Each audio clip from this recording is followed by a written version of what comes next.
O ciclo das revoluções, narrativas, controle e a traição do povo.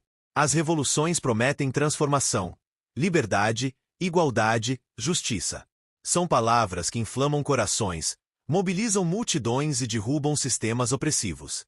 A Revolução Francesa, de 1789 a 1799, a Revolução Russa, 1917, e a Revolução Chinesa, 1949, compartilham esse padrão. Começam com ideais grandiosos, unem o povo contra monarquias ou elites, mas acabam recriando hierarquias onde uma minoria privilegiada, seja a burguesia, a burocracia comunista ou o partido, assume o controle. Por trás desse ciclo, há um mecanismo poderoso: as narrativas. Elas convencem o povo de que a luta é por seu bem, mas, na prática, servem para legitimar o poder de novas elites. A história mostra que essas narrativas, embora sedutoras, são frequentemente distorcidas, e o povo, que sangra pelas revoluções, raramente colhe os frutos prometidos. A Revolução Francesa. Liberdade para quem? A Revolução Francesa começou como um grito contra o absolutismo. A França do final do século XVIII enfrentava uma crise econômica devastadora. Dívidas de guerras, gastos extravagantes da corte de Luís XVI e más colheitas que elevaram o preço do pão. O antigo regime dividia a sociedade em três estados: clero, nobreza e o terceiro estado, burguesia, camponeses, trabalhadores. Com os dois primeiros gozando de privilégios enquanto o povo pagava impostos pesados.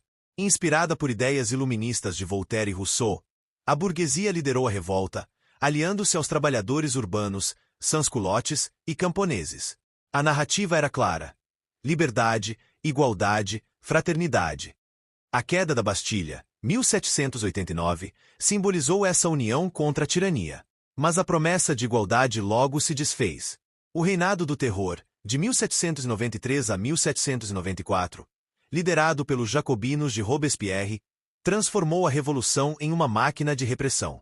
Milhares foram guilhotinados, de nobres como Maria Antonieta a grupos pacíficos como as freiras de Compiègne, executadas em 1794 por se recusarem a abandonar seus votos religiosos. A narrativa da República da Virtude justificava o massacre de inimigos do povo, mas, na prática, servia para consolidar o poder jacobino em meio a guerras externas e revoltas internas, como a da Vendéia. Quando o terror acabou, com a queda de Robespierre, a burguesia emergiu como a nova elite, um quarto estado que substituiu a nobreza. No século XIX, com a monarquia de Júlio, de 1830 a 1848, e a Terceira República, de 1870 a 1940, a burguesia dominou a política e a economia, enquanto trabalhadores enfrentavam a miséria da Revolução Industrial. A igualdade jurídica veio, mas a igualdade social ficou no discurso. Revoluções russa e chinesa, o mesmo roteiro.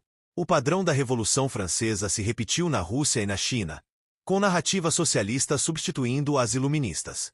Na Revolução Russa de 1917, a crise da Primeira Guerra Mundial, a fome e a desigualdade sob o czar Nicolau II uniram trabalhadores, camponeses e intelectuais. Os bolcheviques, liderados por Lenin, prometeram paz, terra e pão. A narrativa socialista mobilizou o povo, que derrubou a monarquia. Mas, após a Revolução de Outubro, a unidade ruiu.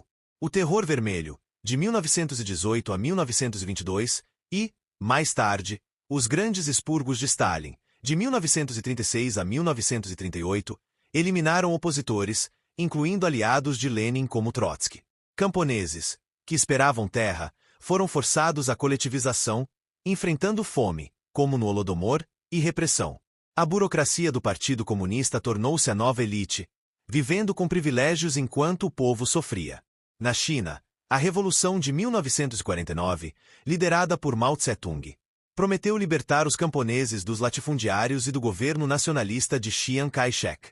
A narrativa de um paraíso socialista uniu milhões contra a opressão. Mas, após a vitória, Mao lançou campanhas como a Reforma Agrária, de 1949 a 1953, que executou milhões, e o Grande Salto Adiante, de 1958 a 1962, que causou uma fome devastadora.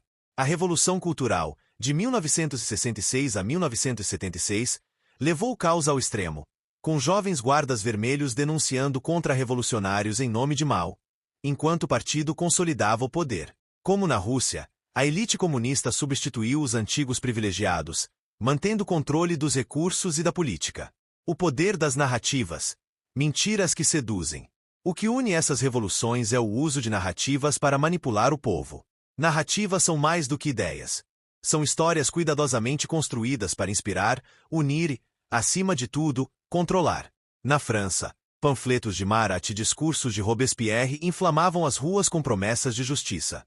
Na Rússia, cartazes e slogans bolcheviques glorificavam o socialismo. Na China, o pequeno livro vermelho de Mao era recitado como o evangelho. Essas narrativas eram espalhadas por agentes de influência, intelectuais, líderes populares ou até pessoas comuns cooptadas, como os sans-culottes franceses, os comitês soviéticos ou os guardas vermelhos chineses. O poder das narrativas está em sua capacidade de fazer o povo acreditar. Liberdade, igualdade, fraternidade soava universal. Todo o poder aos sovietes prometia voz ao povo. Destruir os quatro velhos dava aos jovens chineses um senso de propósito. Essas mentiras, como bem observado, são sedutoras porque oferecem esperança em tempos de crise, fome, guerra, desigualdade. Mas, por trás do discurso, o objetivo era o controle. As revoluções derrubaram monarquias, mas criaram novas elites.